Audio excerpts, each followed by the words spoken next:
रामकृष्ण आहे मित्रांनो. खरं तर ना म्हणजे व्हिडिओ बनवायचाच नव्हता बरं का. पण मग व्हिडिओ बनवायचा खरा मुद्दा काय माहिती का?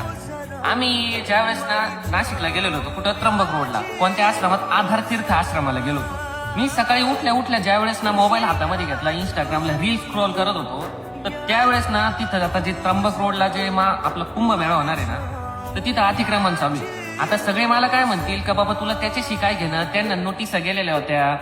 मला त्याच्याशी काहीच घेणं नाही मायबापांना. पण मला घेणं म्हणजे मला दुःख कुठं वाटलं माहिती का? आम्ही त्या आधार तीर्थ आश्रमात गेलो, तिथं एवढेच लेकर बाळ आहे. आता ते कोणाचे काय ना आईबापांनी सोडून दिलेले, पण मग तिथं सांभाळताय ना, तिथले संस्थापक त्यांना सांभाळताय. हे सरकार तिथं गेलं कशासाठी का बाबा रोडचं आहे ना, आम्हाला जरा जागा कमी पडती म्हणून आता ते आश्रम पण उडू राहिले वाटतं. या बघा माझ्या पाकिटामध्ये अजून पण ते कार्ड आहे, तुम्हाला मी ते कार्ड पण दाखवतो. हे बघा,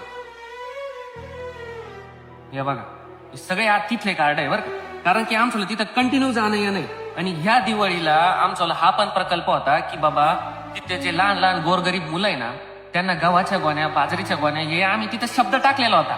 आणि मला काय म्हणायचं बाबा, अशा तुम्ही आता सगळे काय म्हणतील दादा तिथं लॉजिंग पण होते. मला लॉजिंगशी बी काही घेणं नाही. तुमच्या डोळ्यामध्ये काय खटकतं माहिती का भावांनो, का तिथं जी म्हणजे ज्या अंगार भांगार गोष्टी ना त्या तुमच्या डोळ्यात येत्या फक्त, पण तिथं काहीतरी चांगल्या पण गोष्टी होत्या ना, लॉजिंग होत्या बरोबर.